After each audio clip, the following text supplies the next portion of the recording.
Hi everyone, this is Norman Koshnak here. We're here on the cusp of the eve of the actual innings break, with Pakistan really struggling. In my opinion, the pitch is not helping. The pitch has actually been very conducive to spin. Adil Rashid's been magnificent. Sam Cohen's bowled well, even Ben Stokes has bowled well. They've all seemed to chipped in and kept the run rate down and suffocated the Pakistan batsmen somewhat and stifled their batting in a situation where they are in fact now into the last over now on a 730, which is certainly below par score. I'm outside the MCG, as you can see. People are passing roads. It's relatively quiet. It's yeah, it's now um, close to the innings break. Unless something dramatic happens, I can't see England losing this. Of course, Pakistan can bowl out of their skin. We might see Shahid Afridi and the like bowl well, but they probably needed to actually have Usman Khadir in the side. He may well have made a difference. Excuse me. So 731 into the 19th and the 20th over as we speak. The Adil Rashid factor has certainly been mentioned. The Sam Curran factor. They've all been bowling very tight lines, very short uppercut type deliveries. It's hit quite a few of the players on the elbow and arms throughout the innings. And the pitch is obviously conducive to cut and bounce a little bit there, and also a fair degree of spin, which Adil Rashid has certainly exploited. Now, again, as I said earlier, Usman Khadir is the man that I would have had in that side. On the basis of what we're seeing here, the wicket certainly is conducive to spin and leg spin. So, into the 19th, 20th over with the second ball down. Really can't see Chris Jordan bowling the last over.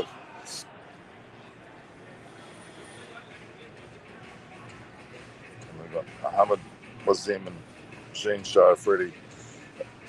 That is 7 for 131. Pretty awful scoreline, but we haven't seen Pakistan back bowl. We may see them ultimately take over, and they may in fact do something beyond normal. Let's just wait and see. Huh? There's a few balls left in Muhammad Wazim's on 4 off 7. Shaheen's 1 off 1. Chris Jordan 3.2 overs, 1 for 22, and Sam Curran 4 overs, 3 for 12. Sam Curran 4 overs, 3 for 12. It's a magnificent performance.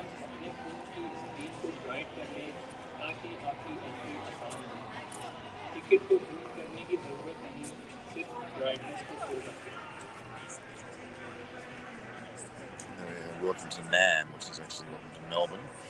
See the sign there. There's a lot of people. Please proceed to the outside lanes if you do not have a bag. The outside lanes are for emptying bags. There's no one here queuing up. Everybody's inside. There's around the 75,000 mark. Seems to be pretty much on the number. It's quite a reasonably full ground. Please have your ticket open on your smart device with brightness at the highest. They're talking about the Russian factor. Well, I think it's the Sam Curran factor. He's taken the 3 wickets for 12 off his 4 overs. We now have the MCG 8 is a wickets smoke, now vape for and e-cigarette-free venue. Patrons Dire found Straits have all that smoking or before we get vaping the inside They don't will watch face themselves. immediate eviction. We'll wait and see.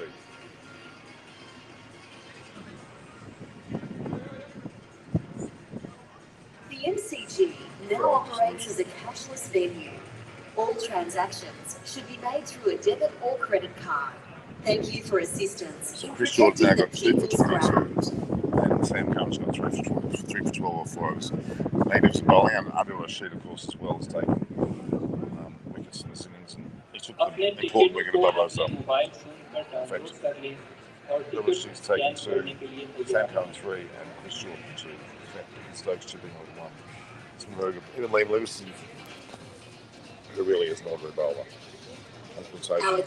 Who will win? Who do you think will win? To the left of the gate. Jago, T20 gaming. Look, I can't see England losing this. I mean, look, if Pakistan can bowl outstandingly, take a bag of early wickets, we might see them win this match. But I'm not seeing that happen. We're hearing shortly from David Craveney and a few other people. We'll see what their thoughts are. But I don't like our chances here. 8 for 32 off 19.4 overs. So let's see how we go. Blokes ball 3, which leaves Innings bottom 1. Again, England looks like they'll win there. Please proceed to the outside 8 for 3, lanes 1 if 3 you 2. do not have a bag. The outside lanes are for bag free. I think it depends on openers for England. Fingers crossed. Well, yeah, if England openers fall early and Shane and Freddie take a bag and Harris Ralph, we could see 5 for 20. That would be remarkable and would be something you'd have to be very happy about. But let's wait and see whether that's going to happen. See the outer part of the ground there. Very empty at the moment. Well, what doing so watch. The MCG is a smoke, vape, 8 and for e-cigarette-free 136. venue. Patrons found smoking or vaping inside will face immediate eviction. Thanks. I would have taken that before the game. Won't be easy to chase. Well, the MCG now operates as a cashless venue. Old All transactions Munchie's should be just made mentioned through that. a I debit think or that you'll credit find card. Munchie that Thank you for assistance in protecting the it's a low score. They may well have enough. You just don't know. We seriously don't know. We have not yet. We cannot confirm anything at this point as to what's going on as far as the results are concerned. Both teams have to play to be able to see what's going on. But I would say at this point, Munchie's right. He would take that, and I think he's got a point there. Well, accessibility lanes are to the left. It is quite emphatically in England's way at this point in time. Would you agree? Yeah, I thought they'd get 140 if I did predict we would chase 140. I think Pakistan, along with some other sides, have problems with the way they bat. It's fine if Kohli, Williamson, and Bubba score 70 or 50 at the end of the day, but when they score 30 or 30 and get out, then they've wasted too many balls up front. And that's been the story too often in recent times. And it's masked by the fact that occasionally they will go on and score 70 or 50. And everyone says, well, what a brilliant innings. But I don't think England will play slowly for the win, Norman. I think they'll go for it. Oh, they'll India. I mean, there's some disappointments. I mean, it's very clear the bowling at Adil Rashid had a major impact on this innings. But he was ably helped by Sam Curran with 3 for 12 and the likes of Chris Jordan has really impressed me. He has really impressed me. They've taken the ball, pace of the ball, plenty of cut, plenty of movement. I mean, it will favour the Pakistan bowlers. England won't have it easy. They're going to be very mindful, even though they're going to go for that. They'll be mindful. They can't afford to lose all their wickets early on, but they're in the box seat. Yeah, but I'm not sure England will be that happy that it's spinning quite as much as it is. Traditionally, we're pretty rubbish against the big turning leg spinners. So that might cause us a few problems. Look, normally it's about the start, isn't it? The first 6 overs, Pakistan, I think I'm right in saying, got 34 or 37, between those scores. I cannot see if England get off to a 50-plus start in 6 overs that we will lose. But it really comes down to the winning of the toss. As I said earlier, England won the toss, set them in the bat, and squeezed them. Pakistan alternatively could have done exactly the same thing to England and put them in a very similar position, potentially.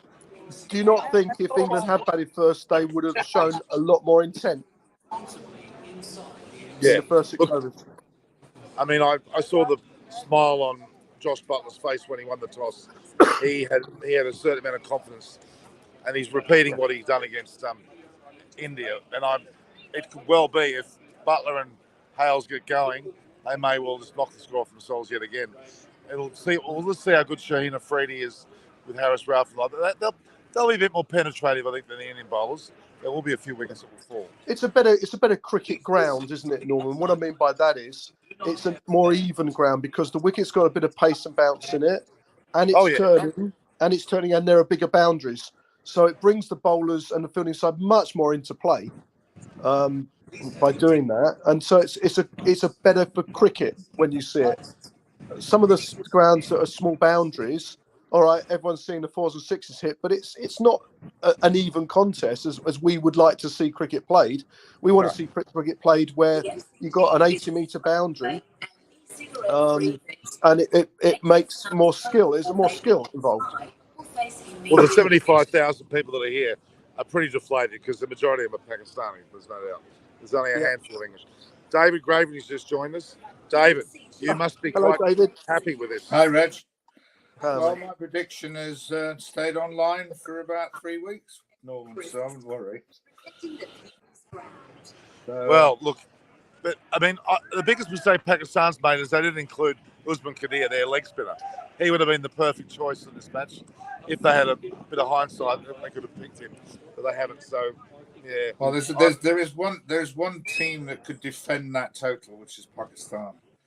But they have to basically get the English openers out quickly because their very presence mean they score greater than 6 and over. They've got to stop everything, catch everything, but they have an attack that takes wickets. But I just think that the total that they're counting, you don't have to go helter skelter. You just have to play, just keep wickets. But they will, David. They will, David. They'll go helter skelter for it. They're not gonna push it around, are they? Oh no, but not go. Not try and have to go at 10 and over or anything like that. They need to be positive because if you're positive, they will put pressure on the Pakistan bowlers because they know they've got to take wickets. If they don't take wickets, they're dead.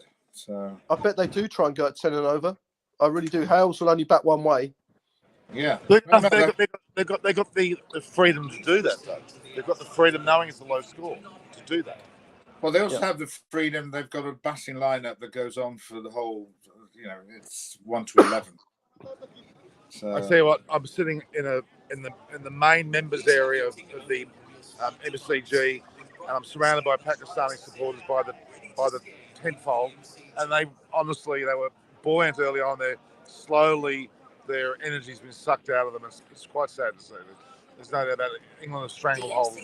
This match is quite phenomenal, and I knew when the toss happened that Butler was smiling with a good reason. What he's doing now is exactly what he hoped to do. They've taken the pace off the ball quite a bit as well, which was very impressive. But yeah, it's been a look. Sam Curran, you must be proud of him, David. yeah, no. Well, he is taken on. No, he's an exceptionally cricketer. I know he looks about 12, but I can assure you isn't. I've said to you that I think his main asset, he's got a really fast arm, a bit like Wasim Akram, and he's very clever in what he can do. So, he started off his spell. His first ball should have been called a wide, but wasn't, and he just went for straight. When you get your first wicket, it's a drag on from pretty wide delivery. Then. I don't know what was wrong with Rizwan, but it looks as if he'd been hit on the head somewhere. But all he did was dive into his ground where he didn't really need to dive into it. So I think that they've crippled them right from the outset, really. So and even the ones. This is the way they've always played, David. They've played like this the whole tournament pretty much, and when we played them in their country as well, in Pakistan, they don't go for it up front too quickly, do they? Well, everything was made at the last game, Reg, about the fact that the game at Adelaide that we won by 10 wickets. People didn't make any reference to the fact that the openers had knocked off 200 in Pakistan to win by 10 wickets as well. Yeah, but even that day, Norman, David, if I'm right, and I might be wrong, I don't think they bashed it up front for the first 6-7 overs. I think they set the base. They like to set a base. Well, I think a lot of this is the problem. I think with India is that they want to set a base and they only want to decide what they want to do after 10 overs. Yeah. Sometimes 10 overs is too late. And I think they've got themselves out of jail a couple of games through Yadav and then Kohli against Pakistan, where the comment has been made they're just too conventional. You know, that they just play what's delivered at them and not try and take it to the bottom straight away. England can do that because they've got so much batting in their team. I'm remembering this is without Bairstow playing, who's one of the great destroyers. So yeah. I wonder what influence Matthew Mott's had on the side. Do you see his influence over this English side? I think he's a really good coach. I think what has happened with both Brendan McCullum and Matthew Mott is that they've got rid of a lot of the backroom staff. They both said they couldn't believe how many people were being engaged. You know, you can have a picture of the England team. There'd be more people in tracksuit than there were players. So team pictures now are the right proportion of staff and players. So you know, I think you know, I think they're pretty relaxed in terms of giving people freedom to do what they have to do. I think in this instance, I'm not saying there's nothing wrong with the captains we've had in the past, but Josh Butler, who I know really well, is a really calm, speaks very well. And I said to you, Norman, that incident with Wade, where he could have made a bit of an issue, appealing about blocking Wood, and that could have been a big incident, and he chose not to do it because he was looking at the bigger picture. He realised that they were winning the game anyway. So strange one that, David, wasn't it? Because Wade was basically should have been out. I mean, not that England needs to make a fuss. The umpires are there to adjudicate on the laws of the game, and I'm afraid that was out. Oh no, it was that. But you should have the right, I think, the captain to not appeal, even if it was out. And I think he chose. If you remember, Reg, the incident with Collingwood and Sidebottom at the Oval when they blocked one of the Newson. Well, actually, they're Was it New Zealand? Elliot. Yeah. And that became a massive incident, and actually it impacted on Collingwood's engagement with England for a while because the public was so up in arms. So yes. But I must quickly say also the England fielding has been amazing. Except for a bit of a sloppy catch towards the end there, generally they're backing up the bowlers. They know their field placements. They're very quick, very tight with their field placements. Generally, they've handled it brilliantly. We're going to restart. We're going to restart them. Yeah, but I'm glad to say they all know their roles. So. And I always look at this and I reflect on the PSL, on the IPL, or even the 100, and you can see the efforts that's been put into those competitions coming out in the players. Certainly, it certainly shows the skills have been honed in those various competitions very impressively. Can you just clarify something for me, Norman? Behind you, I thought all stadiums in Australia were non-smoking stadiums. There's a bit of a bonfire going on behind you. Pakistan guys having a cigarette. No, David, that's the Pakistan burning their flags. It's the flags being burnt. Now, guys, before you laugh too much, the game's not quite over yet. Shaheen might take 6 for 12 and Harris Ralph 4 for something. No, they're the only people. That's the only attack that is the wicket-taking attack. But if it was 160 or something like that, that might give them a bit more of a chance. But that was the same amount of runs that India had to chase, and by the end of the innings, they were having to go at 10 and over. Yeah, it's a good job Josh Little's not Pakistani, isn't it? Because he'd knock us over, wouldn't he? The Irish guy. Yeah. Well, if you look at the ball that he got Josh Butler out with, it was like a sort of wide half volley. I'm not looking forward to the gloating on Tuesday from Chris. Reg, he'll be gloating. Chris is watching, Norman. If he's put some comments in, he's actually watching. So is he still on the planet? He is. Yeah, he is. He's been away on holiday a few times. He's been playing a bit of cricket. In the end of the season, he was playing quite a lot of MCC 3-day stuff, and he played for John Paul Getty as well, David. couple of games. Well, I Wormsley. think when this is over, I think we need to gang up on as many Indians and Australians as Norman can find on one call. All right, guys. Josh Butler's on 5 off 2 balls. Looks like they're starting relatively well. We might leave it at that. We'll come back later after the game, and much later on in the evening, well after the game, we'll give a run through. I've got lunch plans. Unfortunately, I've got tables booked and things, Norman. I might not be able to do it later, but let's see how the game goes. Well, the game will be over All right. quickly, Reg, so don't worry. All right, thanks, David. I've got to Ready be to out go back for and watch the match now? All right. Bye-bye. Cheers, guys. Ciao, Thanks, ciao. folks. Cheers, Cheers, David. Thanks, guys. Ciao. Give my best to Chris when you see him. See ya. Well, very, very well analysed there by David. Great with him. Rich Byrne will come back now. We'll go and watch the game, see how we're going, and hopefully there can be a few wickets taken to make it interesting. I'll talk to you all of you guys later. Thanks for joining us. Please have your ticket open on your smart device with brightness at the highest setting.